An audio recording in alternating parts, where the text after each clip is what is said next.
తెలంగాణ రాష్ట్రంలో పేద మధ్యతరగతి వర్గాలైన BC, SC, ST and EBC ప్రజలకు విద్య, వైద్యం, ఉపాధి, భూమి, ఇల్లు సాధనకే తెలంగాణ రాష్ట్ర వ్యాప్తంగా జిల్లా కేంద్రాల్లో కలెక్టర్లకు మరియు మండల కేంద్రాల్లోని ఎంఆర్ఓలకు వినతి పత్రాలు అందించిన పిదప ప్రభుత్వం నుండి ఎలాంటి స్పందన లేనందున తెలంగాణ రాష్ట్ర వ్యాప్తంగా ధర్మ సమాజ్ పార్టీ రిలే నిరాహార దీక్షలు చేపట్టింది. కామారెడ్డి జిల్లా కన్వీనర్ భోలేశ్వరరావు, రాష్ట్ర నాయకులు లక్ష్మణ్, జిల్లా నాయకులు రాజు, గంగరాజు, భూపాల్, రాజు, శేఖర్, కవిన్, లింగం, శివరామకృష్ణ, రాజలింగం తదితరులు పాల్గొన్నారు. అలాగే మండల కేంద్రాలలో ఎంఆర్ఓ గారికి కూడా రిప్రజెంటేషన్ ఇవ్వడం జరిగింది. కూడా ప్రభుత్వం ఎలాంటి స్పందన లేదు. ప్రభుత్వం అసలు ఈ తెలంగాణ రాష్ట్రంలో పేద ప్రజలైనటువంటి బీసీ, ఎస్సీ, ఎస్టీలు 2000 సంవత్సరాల నుంచి పీడింపబడి పేదరికంలో మనుగుతున్నారు. అయినా ఇలాంటి ఈ ప్రభుత్వాలు పట్టించుకోవడం లేదు. మరి కావలసిన కనీస అవసరాలైనటువంటి ఉచిత విద్య, వైద్యం మరి ఇవి ఇవ్వకుండా మాకు మభ్యపెట్టుకుంటా ప్రజలకి పనికిరాని హామీలు ఇచ్చి ఈరోజు ప్రజల్ని తప్పుదో పట్టించి మాకు ఈ హామీలు ఇవ్వకుండా ప్రజల్ని మభ్యపెడుతున్నారు. మరి ఇలా చేస్తే మరి ప్రజలకు ఎలాంటి న్యాయం జరగదు. మరి ఏం కావాలి? పేద ప్రజలకు ఉచిత విద్య కావాలి. ఉచిత విద్య ఉంటే కుటుంబము, ఆ ఫ్యామిలీ మొత్తం సుఖ సంతోషాలతో ఉంటుంది. మరి అది ఇవ్వకుండా ఈరోజు ఆ విద్య అనేది ఒక మాఫియా లెవెల్లో విద్యను మాఫియా చేసి పేద బిజినెస్ చేసి ఆ విద్యను పేదలకు అందకుండా చేస్తున్నది ఈ ప్రభుత్వం. అలాగే వైద్యం కూడా పేదలకు అందకుండా మాఫియా చేసి పెద్ద మాఫియా, మెడికల్ మాఫియా తయారు చేసి ఆ వైద్యాన్ని కామన్ పీపుల్ కి అందకుండా చేస్తున్నది ఈ ప్రభుత్వాలు. మరి ఇది రెండు ఇవ్వకుండా ప్రభుత్వాలు ప్రజలను రక్తం తాగుతా ఉన్నారు. మరి ఇది కరెక్ట్ కాదు. మేమేం చెప్తున్నామంటే ధర్మ సమాజ్ పార్టీ తరఫున దాదాపు నెల నుంచి రిప్రజెంటేషన్ ఇవ్వడము,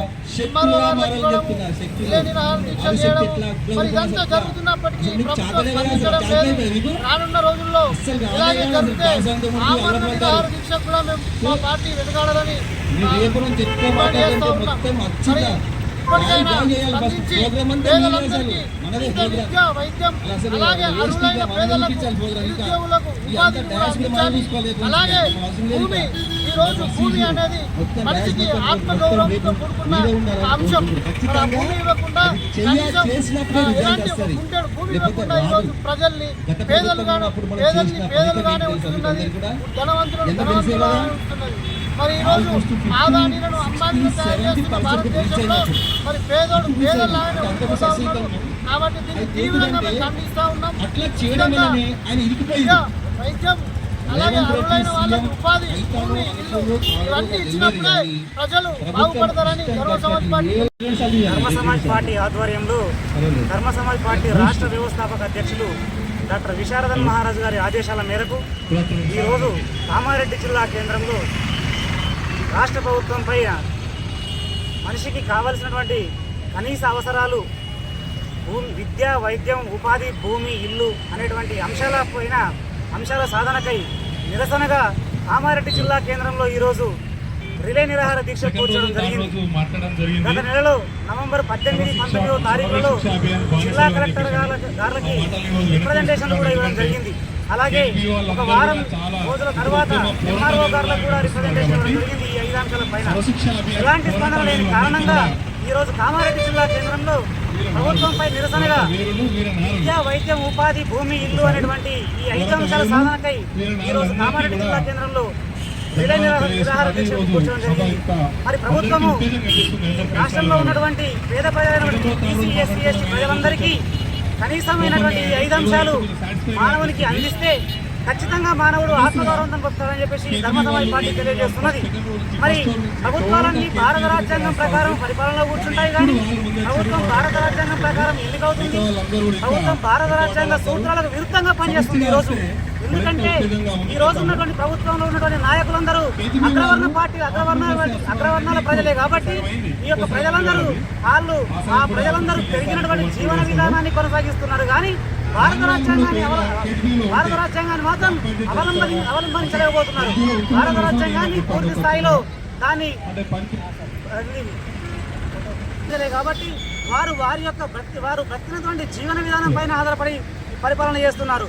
పేద ప్రజలు ఉన్నటువంటి 93% ఉన్నటువంటి ప్రజలు ఎవరైతే ఉన్నారో బీసీ ఎస్సీ ఎస్టీ ప్రజలందరి ఓట్లను వాడుకుంటారు, వారి యొక్క ఓటు బ్యాంకును వాడుకొని పదవిలో కూర్చుంటారు. కానీ భారత రాజ్యాంగాన్ని మాత్రం పూర్తి స్థాయిలో దాన్ని నెరవేర్చలేకపోతున్నారు. భారత రాజ్యాంగ పీఠికను మాత్రం నెరవేర్చలేకపోతున్నారు.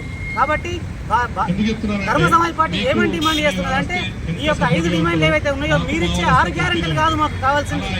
మేము కోరేటువంటి ఈ 5 డిమాండ్లు విద్య, వైద్యం, ఉపాధి, భూమి అనేటువంటి ఈ యొక్క 5 అంశాలను ప్రభుత్వం వెంటనే నెరవేర్చాలని దాని అంశం మీద ఈరోజు ధర్మ సమాజ్ పార్టీ డిమాండ్ చేస్తున్నది.